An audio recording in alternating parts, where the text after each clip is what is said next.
Smatram da je ovo jedan važan moment za Srbiju, za njene građane, ali mislim da je ovo važan moment za čitav region u kojem mi živimo.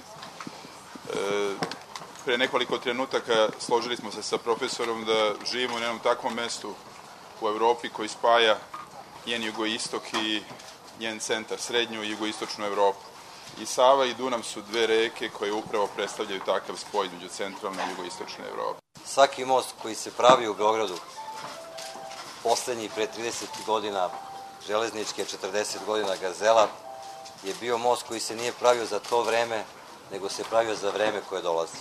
I ovaj most koji smo danas napravili ne pravimo samo za današnje vreme, nego za generacije koje će doći.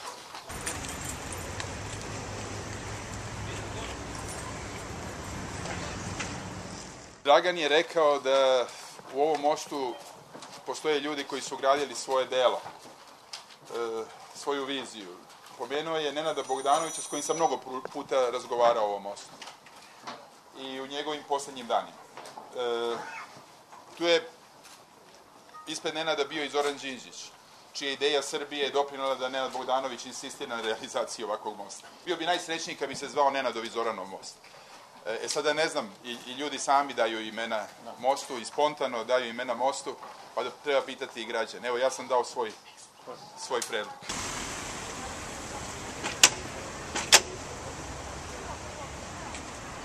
Kako ti sviđa most? Ekstra. Što? Mislim da je jedinstveno u svetu.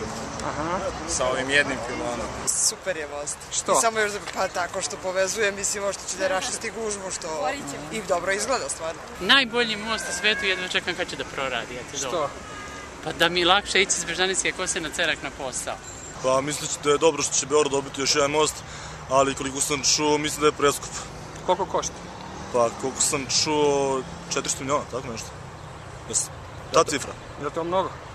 Pa koliko sam isto čuo, mislim da jeste. Šta bi značilo da je jeftin i da propadne brzo, pa da je non stop... Da bude kao Gazela. Da ga rade svakih 15 dana. Neka bude skup i dobar.